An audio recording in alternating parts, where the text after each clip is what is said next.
صلی اللہ علی محمد صلی اللہ علیہ وسلم۔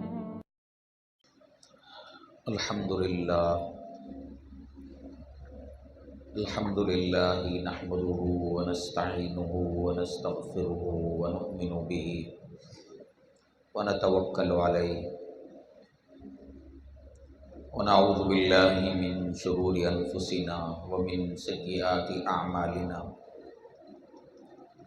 ونعوذ باللہ من شرور انفسنا ومن سیئات اعمالنا من يهده الله فلا مضل له ومن يضلل فلا هادي له ونشهد أن لا إله إلا الله وحده لا شريك له ونشهد أن سيدنا ونبينا ومولانا محمدا عبده ورسوله أرسله الله تعالى بالحق بشيرا ونذيرا وداعيا إلى الله بإذنه وسراجا منيرا أما بعد فأعوذ بالله من الشيطان الرجيم بسم الله الرحمن الرحيم يا أيها الذين آمنوا قوا أنفسكم وأهليكم نارا وقودها الناس والحجارة وقال سبحانه وتعالى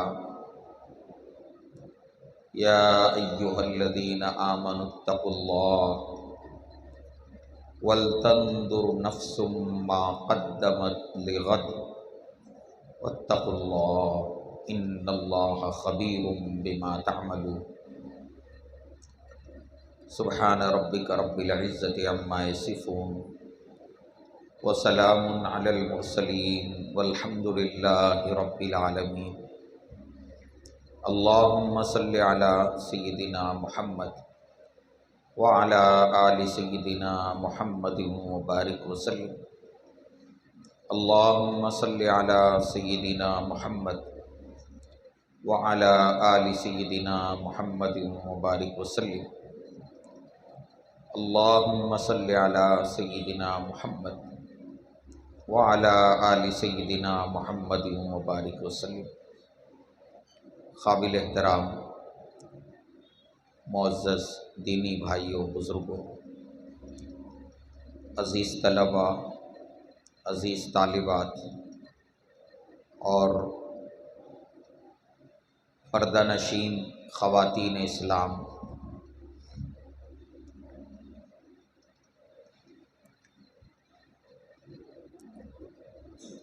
پہلی مرتبہ یہاں اس ادارے میں حاضری کا شرف حاصل ہوا۔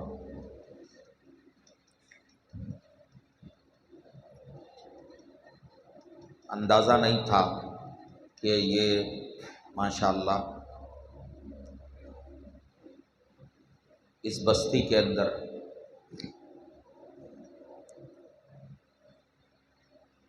علم اور دین کی اشاعت کا اتنا بڑا ادارہ یہاں کام کر رہا ہے،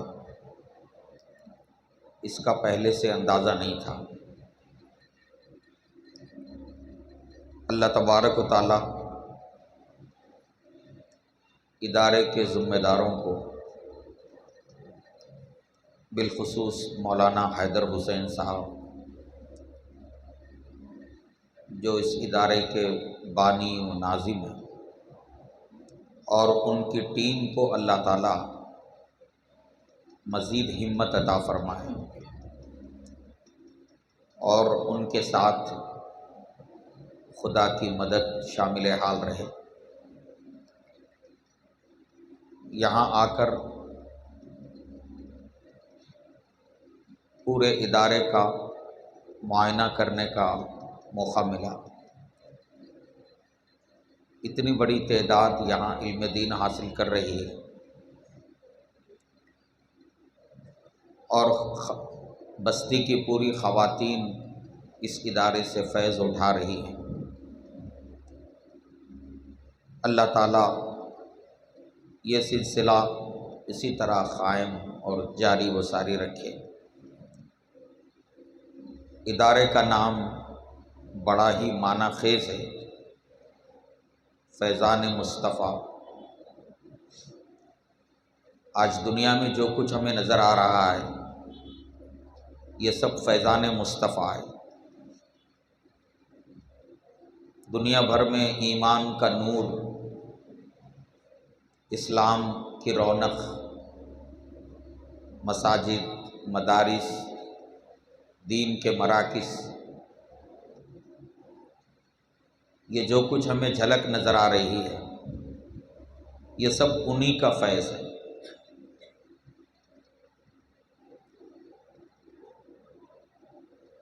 اور اسی فیض سے یہ دنیا چل رہی ہے، اور یہ فیض مصطفیٰ کا یہ فیضان قیامت تک چلتا رہے گا۔ ظاہر بات ہے جس ادارے کا نام فیضان مصطفیٰ ہو تو اس ادارے کا فیضان بھی پورے علاقے کا احاطہ کر لے گا، اور اس کے فیضان سے اس بستی کا ہر چھوٹا بڑا مرد و خواتین فیض اٹھائیں گے۔ میرے بھائیوں، بزرگوں، بہت سی اہم باتیں آج کے موضوع سے متعلق آپ کے سامنے آ چکی ہیں۔ مولانا مفتی آصف اللہ شریف صاحب نے ارتداد کے مسئلے پر بہت اچھے انداز میں ایمان کی قدر و قیمت اور عظمت کیا ہے اسے سمجھایا، اور ایمان کی حفاظت کے لیے ہمیں کیا کرنا ہے اس پر بھی انہوں نے روشنی ڈالی، اور ہماری مائیں بہنیں بھی بغور خطاب سنتی رہی۔ میں اس موقع پر چند متفرق باتیں آپ حضرات کی خدمت میں رکھوں گا۔ اللہ تبارک و تعالی کہنے سننے سے زیادہ ہمیں عمل کی توفیق عطا فرمائے۔ ماؤں بہنوں کی خدمت میں سب سے پہلی گزارش یہ ہے، میری مائیں بہنیں، آپ یہ بات ذہن میں رکھو کہ اللہ کا دین جس طرح مردوں کے لیے ہے اسی طرح عورتوں کے لیے بھی ہے۔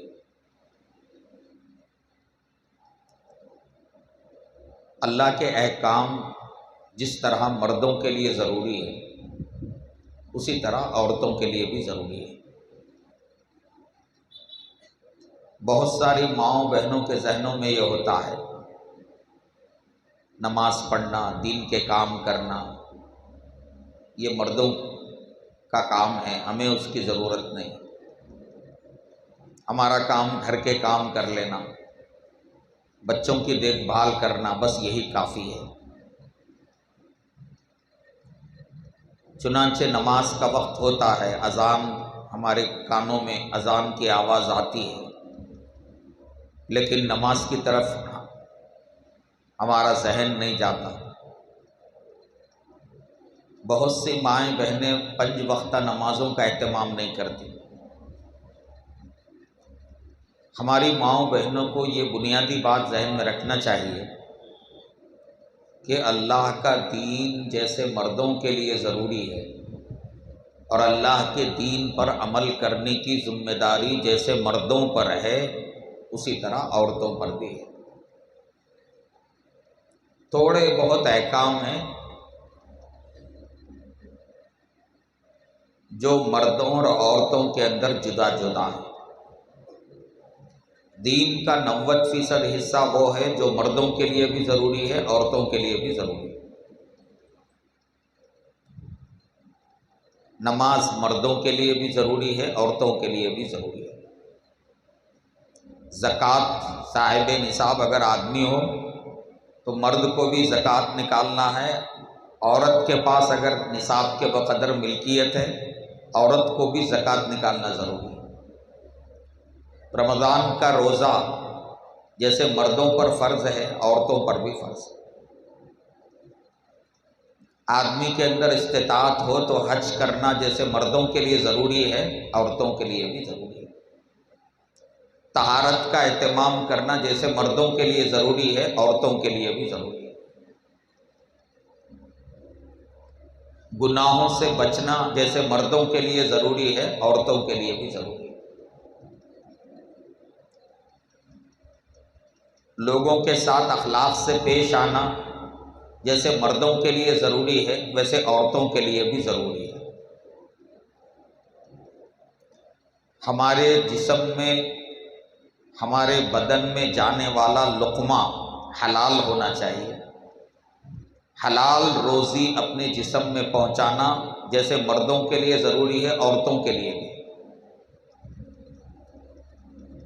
الغرض دین کا علم حاصل کرنا جیسے مردوں کے لیے ضروری ہے عورتوں کے لیے بھی ضروری ہے۔ معاشرتی زندگی میں اللہ کے بندوں اور بندیوں کا حق ادا کرنا، پڑوسیوں کا حق ادا کرنا، رشتہ داروں کا حق ادا کرنا، قرابت داروں کا حق ادا کرنا مردوں کے لیے بھی ضروری ہے عورتوں کے لیے بھی ضروری ہے۔ اس لیے میری مائیں بہنیں، اللہ تعالیٰ نے جو دین اتارا ہے یہ دین صرف مردوں ہی کے لیے نہیں ہے، یہ عورتوں کے لیے بھی برابر ہے۔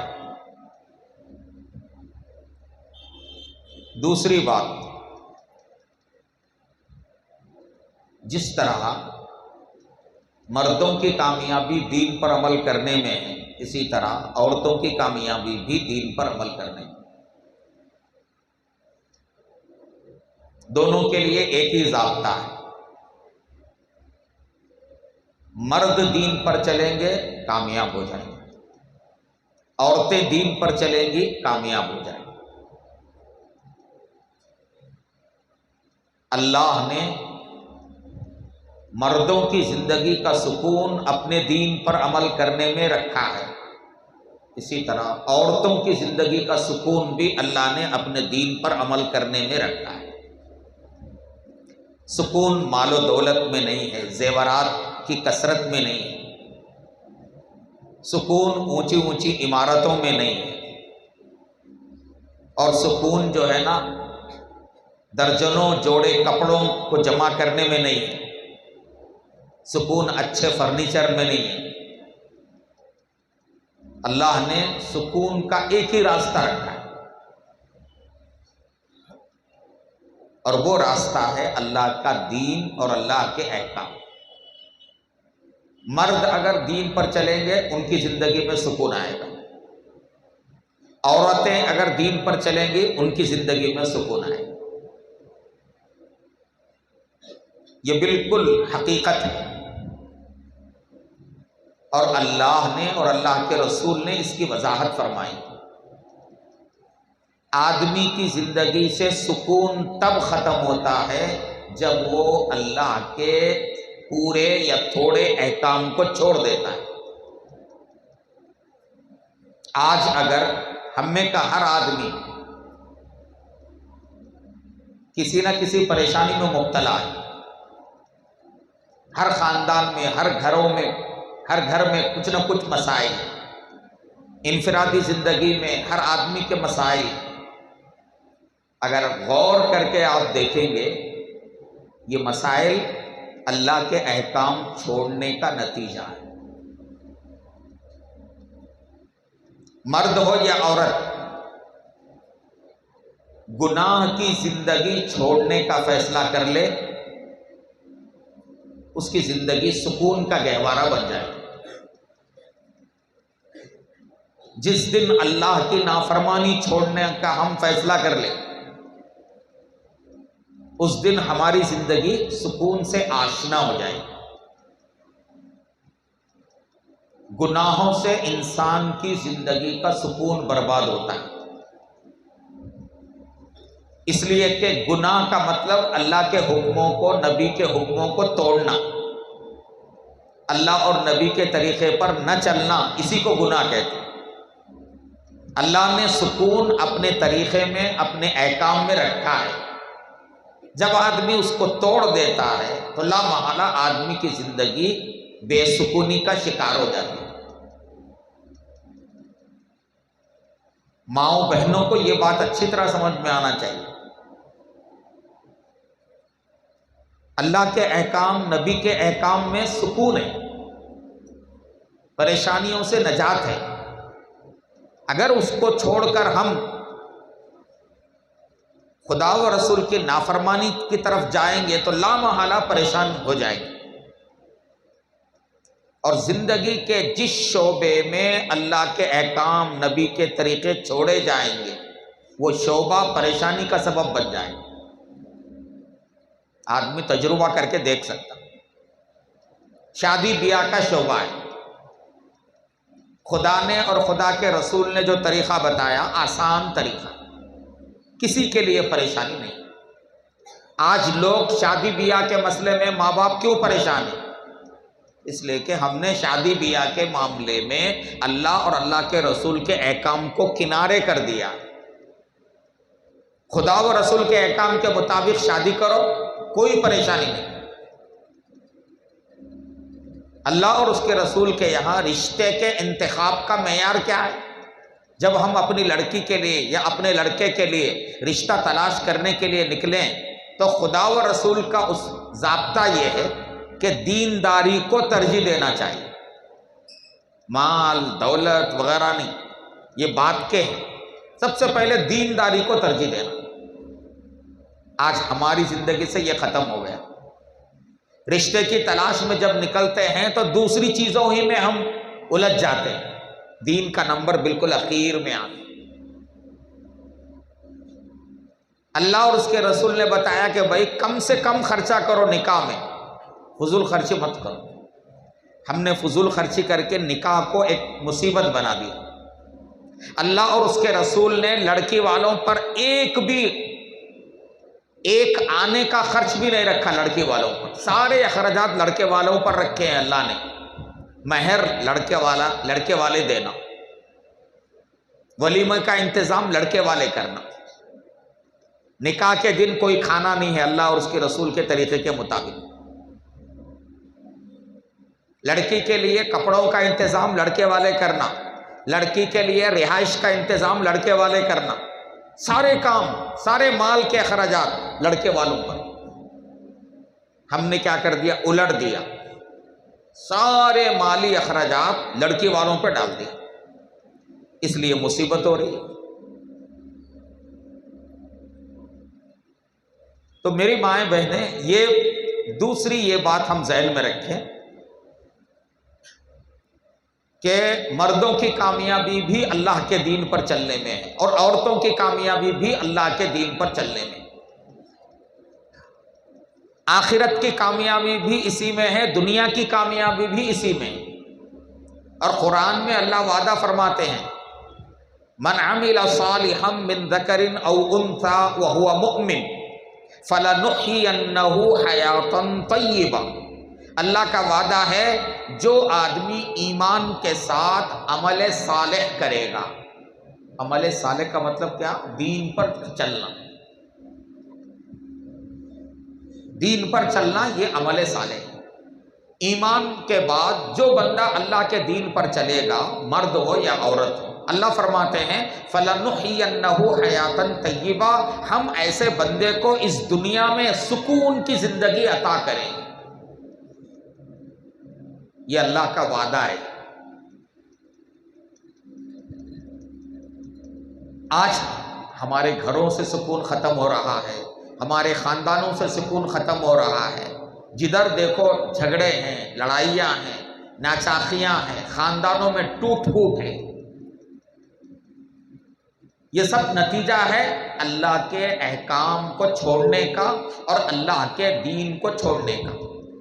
میاں بیوی کی زندگی،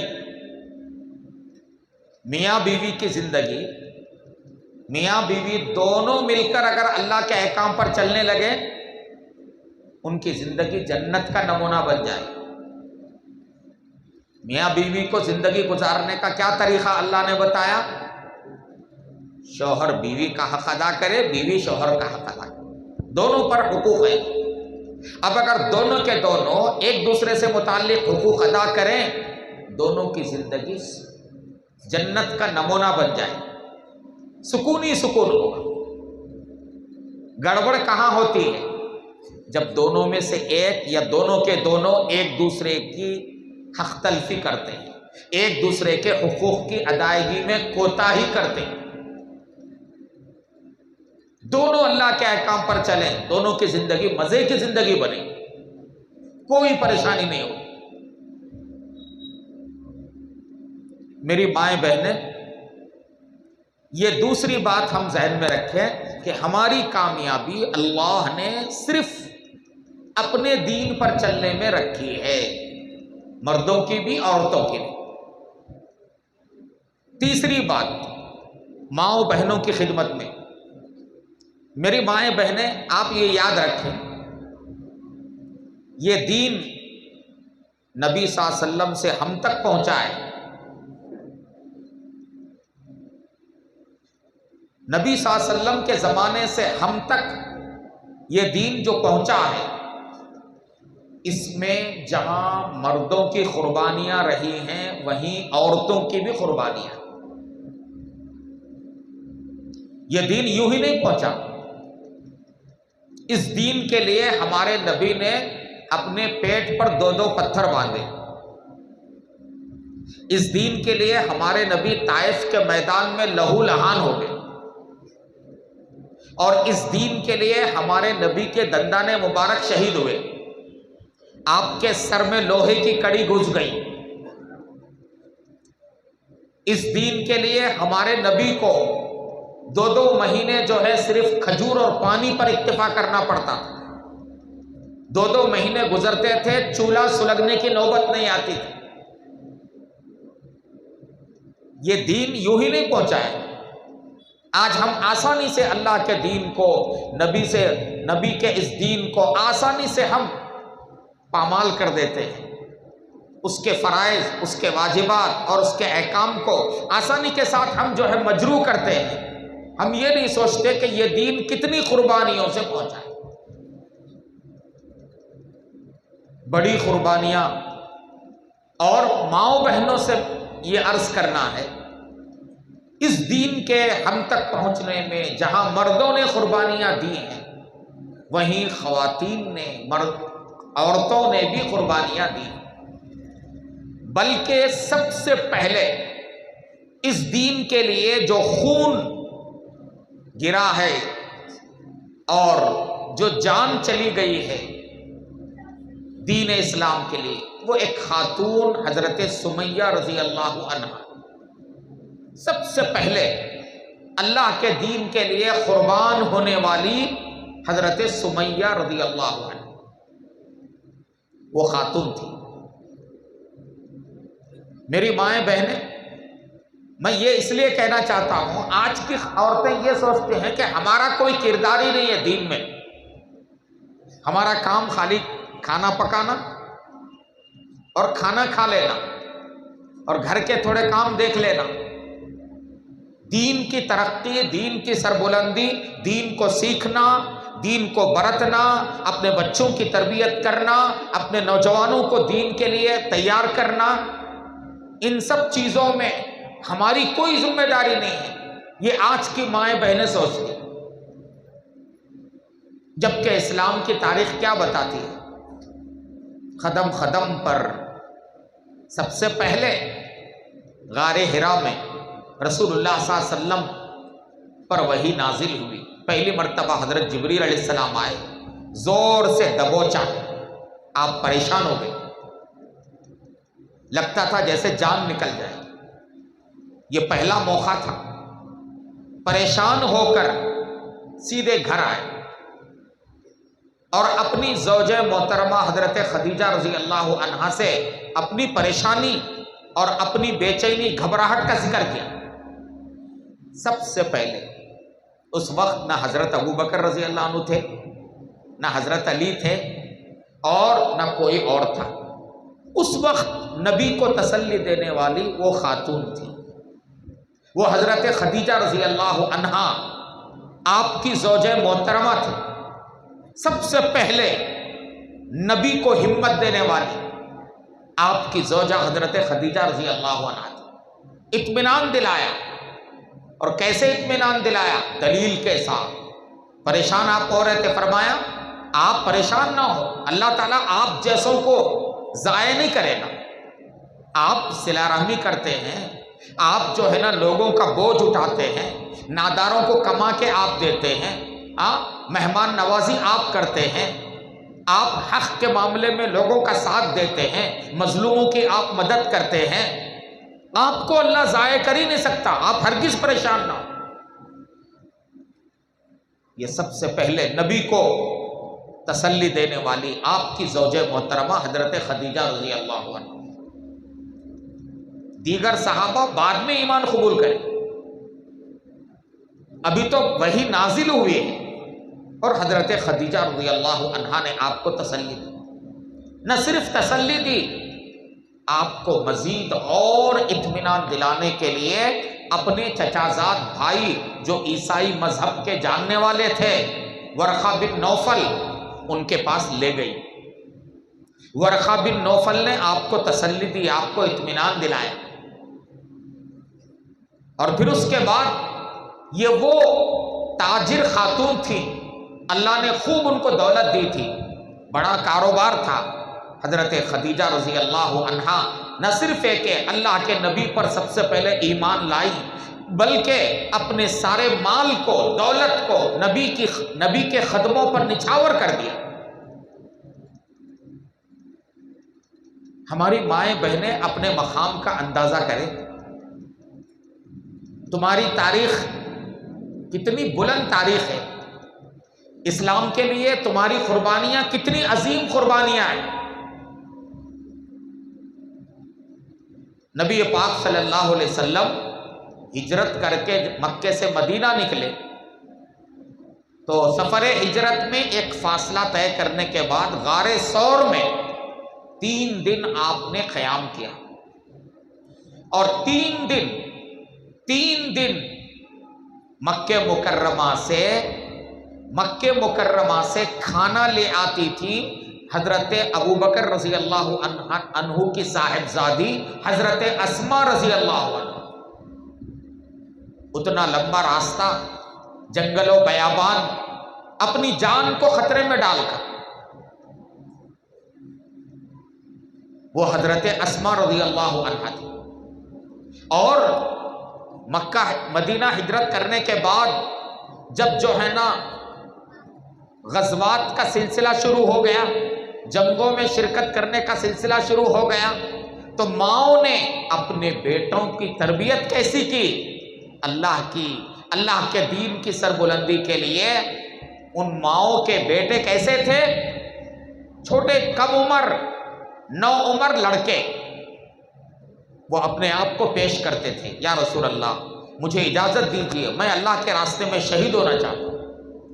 اللہ کے نبی فرماتے بھائی تم چھوٹے ہو، نہیں، تم نہیں چل سکتے۔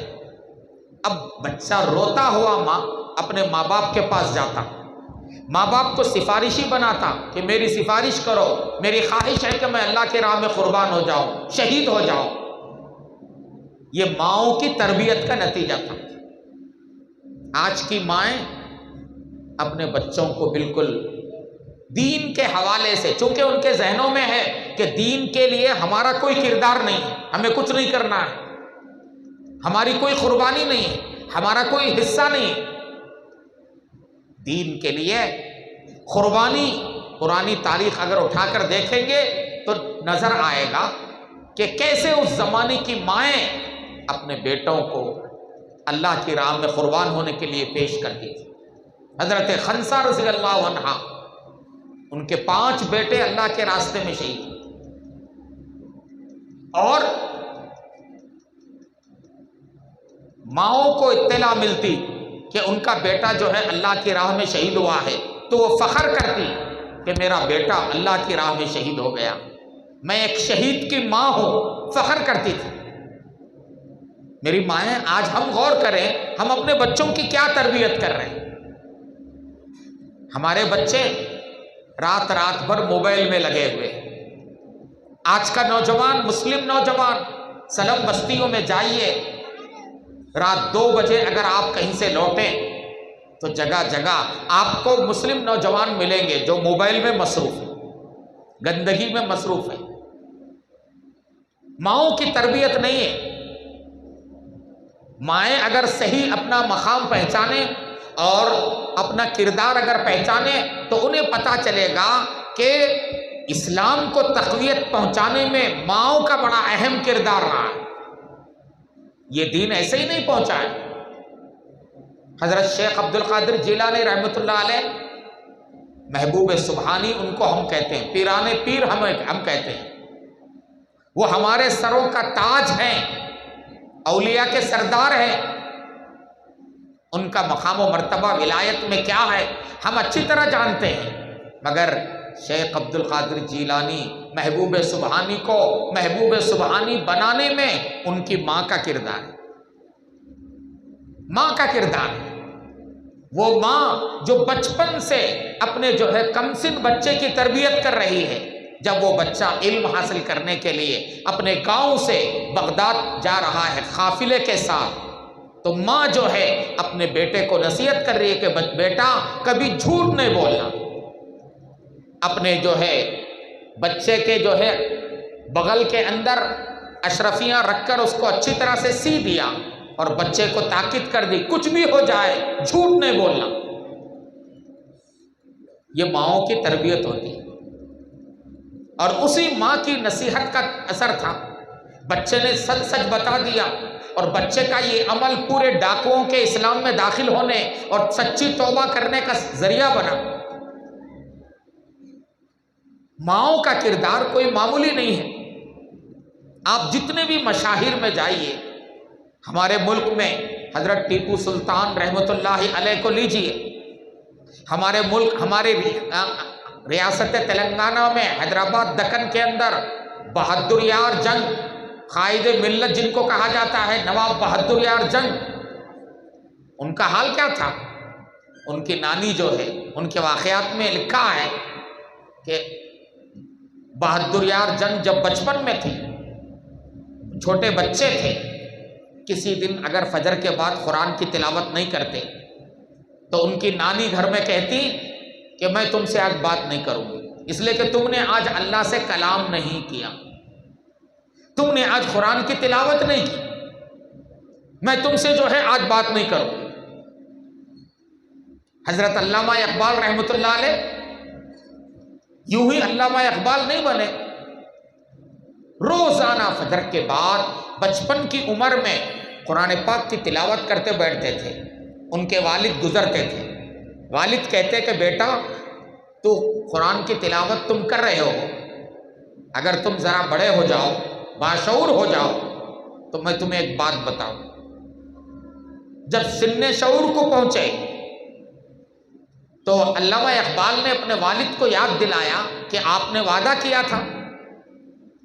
علامہ اقبال کے والد فرمانے لگے کہ بیٹا جب تم قرآن کی تلاوت کرو تو یہ سوچو کہ اللہ تمہارے ساتھ ہم کلام ہے، اللہ تعالیٰ تم سے بات کر رہا ہے، یہ سوچو کہ یہ کلام مجھ پر نازل ہو رہا ہے، میرا رب مجھ سے ہم کلام ہے۔ حضرت سلطان الہند، آج یہ ہندوستان میں جو کچھ رونق نظر آ رہی ہے، سلطان الہند حضرت خواجہ معین الدین چشتی اجمیری رحمۃ اللہ علیہ کا فیض ہے۔ ہندوستان میں دین کی جو رونق نظر آ رہی ہے، کوئی معمولی ہستی نہیں تھی، وہ سفر میں جاتے اور جن جن بستیوں سے گزرتے ریلے کا ریلا ایمان میں داخل ہوتا تھا۔ ہزاروں لوگوں کو اللہ نے ان کے ذریعے ایمان کی دولت عطا فرمائی۔ ایک بار سفر سے لوٹے بڑے خوش تھے، بہت بڑی تعداد ان کے ہاتھوں پر اسلام لے آئی، اس لیے خوش تھے، گھر میں داخل ہوئے، خوش نظر آ رہے تھے۔ ماں نے دیکھا اور محسوس کیا کہ آج غیر معمولی خوش نظر آ رہے ہو، تو حضرت نے فرمایا امی جان کیا بتاؤں، جس بستی میں گیا اس بستی کے لوگ ایمان قبول کرتے چلے، جہاں چلا گیا وہاں پورے کے پورے ایمان میں داخل ہوتے چلے گئے۔ ماں کہنے لگی بیٹا اس میں تمہارا کیا کمال ہے، میرا کمال ہے، میرا کمال ہے۔ تو حضرت خواجہ معین الدین چشتی اجمیری رحمہ اللہ سوچنے لگے، سفر میں کیا، مشقت میں نے برداشت کی اور سب کچھ میں نے کیا، لیکن میری والدہ کہتی ہے کہ اس میں تیرا کیا کمال ہے، میرا کمال ہے۔ والدہ تو غلط نہیں کہتی، آخر اس کا کیا مطلب ہے؟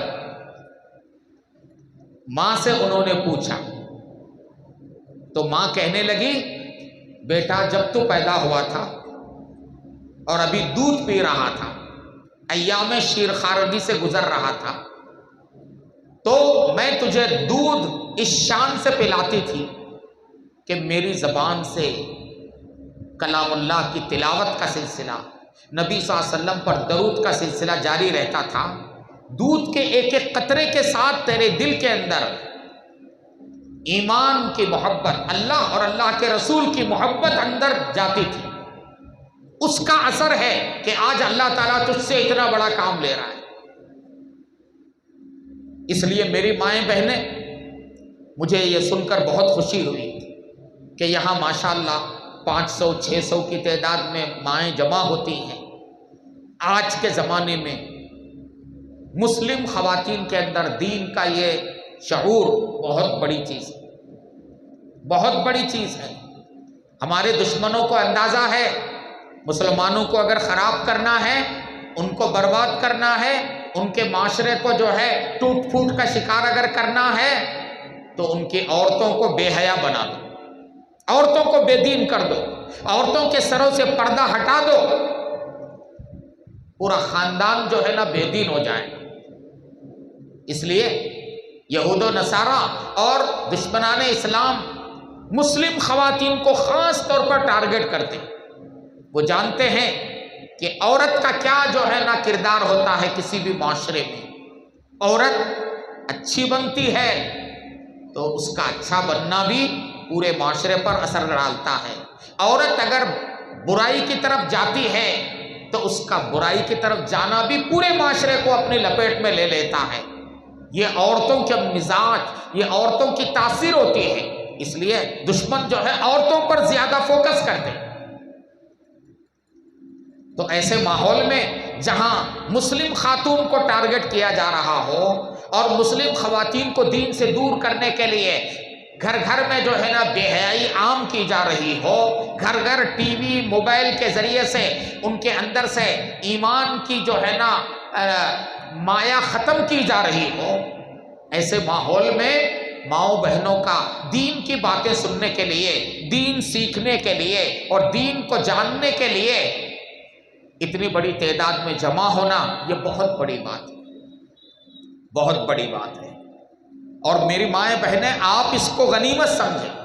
یہاں وقفے وقفے سے اس مدرسے کے اندر ماؤں بہنوں کو جمع جو کیا جاتا ہے اور ان کے لیے تعلیم کا نصب بھی کیا جاتا ہے، یہ کوئی معمولی چیز نہیں ہے، یہ آپ کے لیے جنت کا سودا ہے، یہ آپ کے ایمان کی حفاظت کی ضمانت ہے، یہ آپ کو آپ کے بھولے ہوئے کردار کو یاد دلانے کا ایک ذریعہ ہے، آپ کو آپ کا مقام بتانے کا ایک ذریعہ ہے۔ جس دن مسلم خاتون اپنے مقام کو پہچان لے گی، معاشرے میں اپنے کردار کو جان کر وہ کردار، مطلوبہ کردار ادا کرنے لگے گی، تو پھر اس دن جو ہے نا مسلم معاشرے میں انقلابی تبدیلی آنی شروع ہو جائے، یہ بالکل طے ہے۔ اس لیے میری مائیں بہنیں، آپ کو اپنا آئیڈیل جو ہے نا کسے بنانا ہے؟ صحابیات کو بنانا ہے۔ حضرت سیدہ فاطمہ رضی اللہ عنہا، حضرت سیدہ عائشہ رضی اللہ عنہا، حضرت سیدہ خدیجہ رضی اللہ عنہا، حضرت سیدہ اسماء رضی اللہ عنہا، آپ اپنے بچوں کو، اپنی بچیوں کو صحابیات کے اسباق یاد دلاتے رہے، ان کے واقعات جو ہے سناتے رہے۔ آپ اپنے بچوں کو صحابہ کے واقعات، کہ صحابہ کا بچپن کیسے گزرتا تھا اور کیسے وہ اللہ کے دین کے لیے قربانیاں دیتے تھے اور اپنے آپ کو پیش کرتے تھے، بچپن سے ہی اپنے بچوں کے گھٹی میں ایمان، اللہ اور اس کے رسول کی محبت ڈالنا چاہیے۔ اگر ہماری مائیں بچپن ہی سے اپنی بیٹیوں کی گھٹی میں ایمان اور خدا و رسول کی محبت ڈالتی تو ہماری بچیاں کالجوں میں جانے کے بعد غیر مسلم بچوں کے ساتھ فرار ہو کر اپنے ایمان کا سودا نہ کرتی۔ یہ جو ایمان کا سودا ہماری بچیاں کر رہی ہیں اور اب تک تو سینکڑوں کر چکی ہیں، اس کے پیچھے کسی اور کا کوئی قصور نہیں، دشمنوں سے کوئی گلہ اور شکوہ نہیں ہے۔ ہماری مائیں اگر اپنی بچیوں کی صحیح تربیت کرتی، ان کے دل میں ایمان کی عظمت ڈالتی کہ ایمان کتنی بڑی چیز ہے، ساری دنیا کا خسارہ ہو جائے، ایمان اگر بچ جائے یہ سستا سودا ہے۔ میری ساری دنیا لوٹ لی جائے، سب کچھ گھر چھین لیا جائے، بچے میرے چھین لیے جائیں اور سارا سامان جائیداد چھین لیا جائے، لیکن میرے پاس میرا ایمان محفوظ ہو، تب بھی سستا سودا ہے۔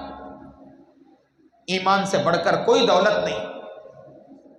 اس دنیا میں کسی انسان کو ملنے والی سب سے بڑی اگر کوئی نعمت ہے، سب سے بڑی اگر کوئی دولت ہے، وہ دولت ایمان۔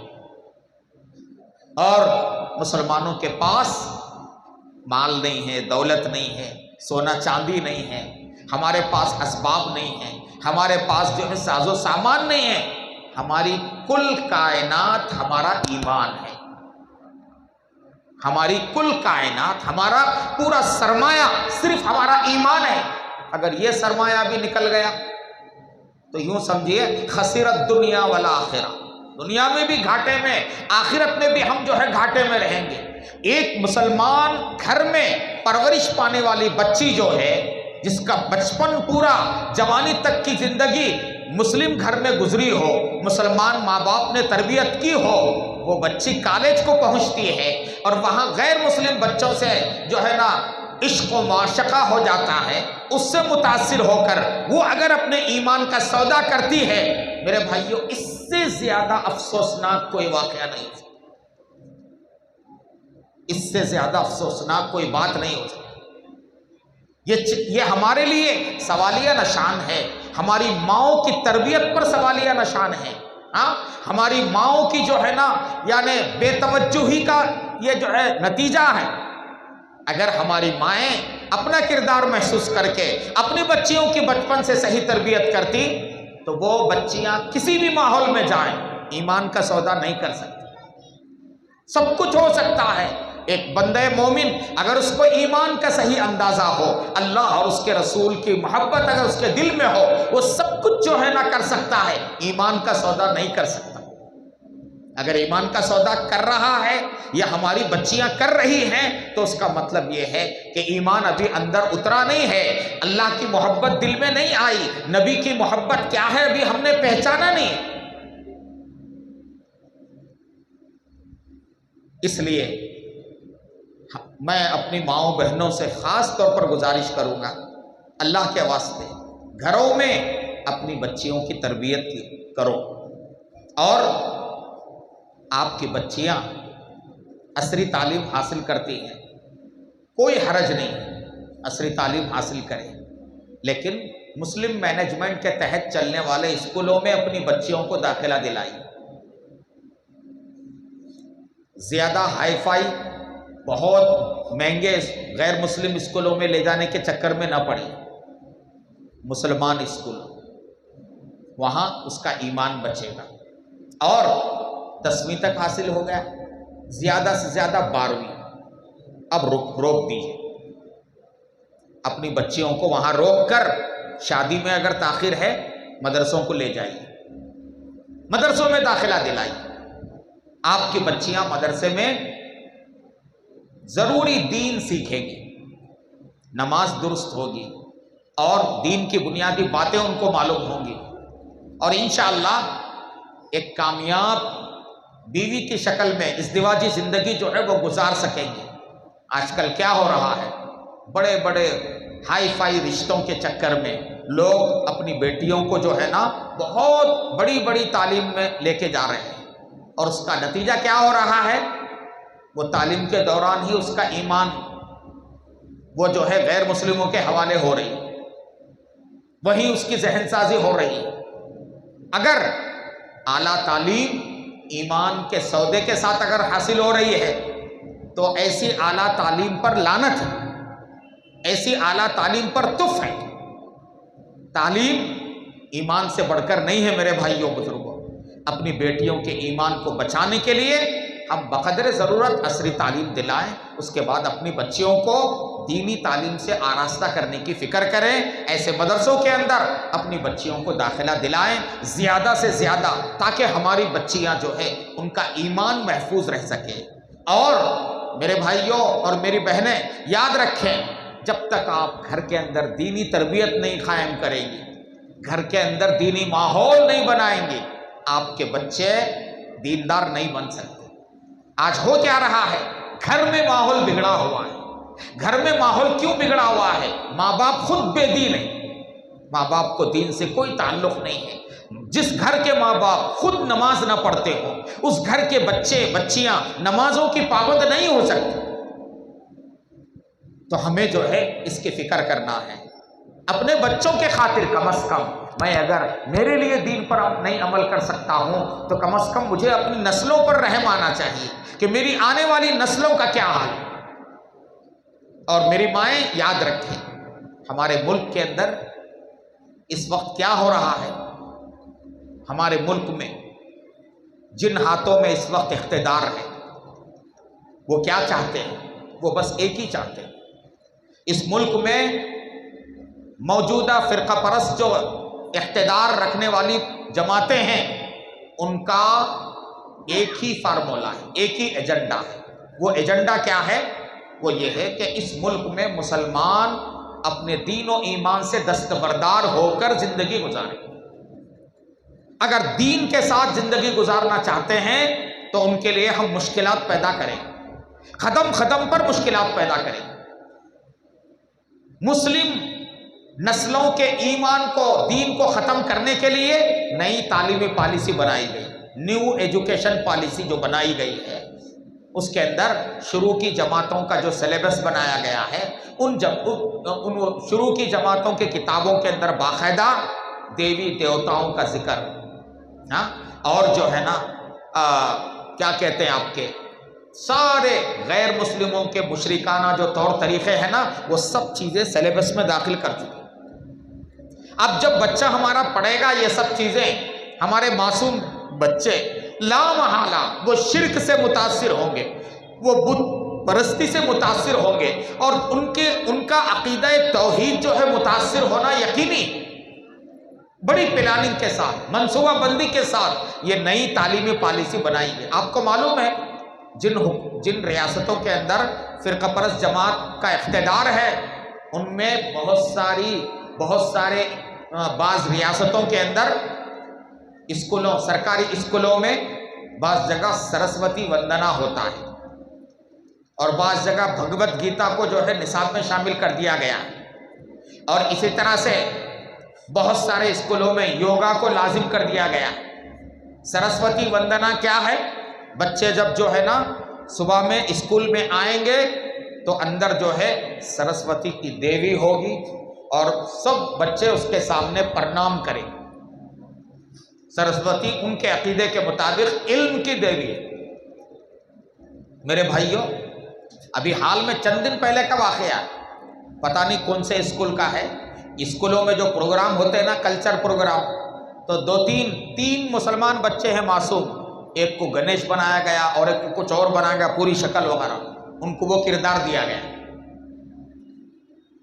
اب اس میں ایک سوچنے کا ایک طریقہ تو یہ ہے کہ بھائی یہ وقتی طور پر ہے، اس میں زیادہ پریشان ہونے کی بات نہیں ہے، وقتی طور پر نہیں ہے، یہ بتاتا ہے کہ تربیت کیسے دی جا رہی ہے۔ آپ حیرت کریں گے، بہت سارے اسکولوں کے اندر مسلمان بچوں کو باقاعدہ اشلوک سکھائے جا رہے ہیں، ان کو باقاعدہ سب پڑھایا جا رہا ہے، یوگا ان کو سکھایا جا رہا ہے، اور سوالیہ جو پرچے ہوتے ہیں اس میں سوالات میں بھائی تمہارے علاقے میں کن کن چیزوں کی پوجا ہوتی ہے لکھو، سوالیہ پرچوں کے اندر یہ پوجا جا رہا ہے، سورج کی پوجا کے فائدے کیا کیا ہیں لکھو، درخت کی پوجا کے فائدے کیا کیا ہیں لکھو، یوگا کے فائدے کیا کیا ہیں لکھو۔ یہ سب کیا ہے میرے بھائیوں؟ یہ سب مسلمان بچوں کے ایمان کو نشانہ بنانے کا ایک لمبا جو ہے نا منصوبہ ہے، اور اس پر جو ہے نا یہ لوگ کام کر رہے ہیں، مستقل جو ہے ٹارگٹ کر رہے ہیں۔ نئی تعلیمی پالیسی اگر الگ بنائی جا رہی ہے، دوسری طرف جو ہے نا ملک میں یکساں سول کوڈ نافذ کرنے کے لیے وہ باقاعدہ کوششیں ہو رہی ہیں۔ NRC کے بارے میں اس سے پہلے بہت ہنگامہ ہوا، وقتی طور پر اسے روک دیا گیا ہے، مگر وہ ہمیشہ کے لیے ابھی ختم نہیں کیا گیا ہے۔ یہ پوری چیزیں کیا بتا رہی ہیں؟ اس ملک میں مسلمانوں کو اگر رہنا ہے تو یہاں کے اکثریتی طبقے کی جو تہذیب ہے اسے قبول کرنا ہوگا، اگر نہیں قبول کرنا ہے تو ان کو جو ہے دوسرے درجے کا شہری بنا دیا جائے گا، NRC لا کر ان کی شہریت ختم کر دی جائے گی، یکساں سول کوڈ نافذ کر کے ان کا پرسنل لا ختم کر دیا جائے گا، طرح طرح کے جو ہے نا قوانین و ضوابط بنائے جائیں گے، جس کے بعد ایک مسلمان کے لیے مسلمان ہو کر ہند میں رہنا جو ہے مشکل ہو جائے گا۔ ایسے ماحول میں میری مائیں بہنیں، آپ اپنی ذمہ داری کو سمجھیں، اپنے بچوں کے ایمان کو بچانے کی فکر کریں۔ سب سے بڑا مسئلہ ہماری آنے والی نسلوں کے ایمان کے بچانے کا ہے۔ ہم تو جیسے تیسے ہماری زندگی گزر رہی ہے، اور کچھ سالوں کے بعد ہم دنیا سے رخصت ہوں گے، ہمارا کچھ بھی نہیں ہے۔ یہ ہمارے جو بچے ہیں نا، پھر ان کے جو بچے آئیں گے ان کے لیے بڑے سخت حالات آنے والے ہیں۔ اگر ان کی تربیت ہم صحیح نہیں کریں گے، مشکل حالات میں ایمان پر جمے رہنے کے لیے ان کو عادت نہیں ڈالیں گے، تو یہ آسانی سے جو ہے نا کفر و شرک کا لقمہ بن جائیں گے، اور ان کے لیے اپنی نسلوں کے ایمان کو بچانا مشکل ہو جائے گا۔ اس ملک کے اندر سب سے بڑا خطرہ مال کا، دولت کا، مسلمانوں کے ساز و سامان کا، ان کی جائیداد پراپرٹی کا نہیں ہے۔ سب سے بڑا مسئلہ اس ملک کے اندر مسلمانوں کی آنے والی نسلوں کے ایمان کے بچنے کا مسئلہ ہے۔ ہمارے ایمان پر خطرہ منڈلا رہا ہے، خطرات منڈلا رہے ہیں۔ اب اگر ماں باپ اگر نہیں سمجھیں گے اور اسی سمجھ کر وقت سے پہلے جو ہے نا احتیاطی تدابیر اگر اختیار نہیں کریں گے تو پھر ہمارے لیے بہت بڑی تباہی ہے۔ اس لیے میری مائیں بہنیں اور میرے دوستوں بھائیوں، ایسے اداروں کی قدر کرو، ان اداروں کو اپنے گلے سے لگائے رکھو، اور ایسے ادارے چلانے والے یہ ہمارے علماء کرام جو وسائل کی کمی کے باوجود، مالیے کی کمی کے باوجود اللہ کے نام پر بھروسہ کر کے اتنا بڑا نظام جو چلا رہے ہیں، یاد رکھو یہ آپ کے لیے اللہ کی رحمت ہے۔ آپ کی بستی میں یہ ادارہ ہے، اس پوری بستی کے لیے اللہ کی ایک بہت بڑی نعمت ہے، بہت بڑی نعمت ہے۔ اس کی قدر کرو اور اپنا حصہ ڈالتے رہو۔ یہ جو اس ادارے کے ذریعے خدمت دین کا اور آنے والی نسلوں کے ایمان کو بچانے کا اتنا عظیم الشان جو کام ہو رہا ہے، اس میں اپنا حصہ ڈالیے۔ کیسے اپنا حصہ ڈالیں گے؟ اللہ نے دولت دی ہے، تھوڑی دولت اس میں لگائیے۔ اللہ تعالیٰ نے اولاد دی ہے، اپنے بچوں کو داخلہ دلوائیے۔ اللہ تبارک و تعالیٰ نے سمجھ اور سوچ دی ہے، اچھے مشورے جو ہے ان علماء کرام کو اور مدرسے والوں کو دیجیے۔ اللہ نے ہماری جو دولت ہے، کھائیں گے پیئیں گے، دولت ختم ہو جائے گی۔ اگر ہماری دولت مدرسوں میں لگے گی، اللہ کے یعنی دین کے مراکز میں لگے گی، اور یہاں علماء حفاظ تیار ہوں گے، تو انشاءاللہ وہ ہماری دولت ختم نہیں ہوئی، قیامت تک اس کا اجر ہمیں ملتا رہے گا۔ اس لیے میرے بھائیوں بزرگوں، کوئی بہت لمبی گفتگو، بلکہ جتنی گفتگو ہوئی ہے وہ خود بہت لمبی ہوئی ہے، اس لیے مزید گفتگو کو طویل کیے بغیر میں یہاں کے مقامی بھائیوں سے گزارش کروں گا کہ اس ادارے کی آپ قدر کریں۔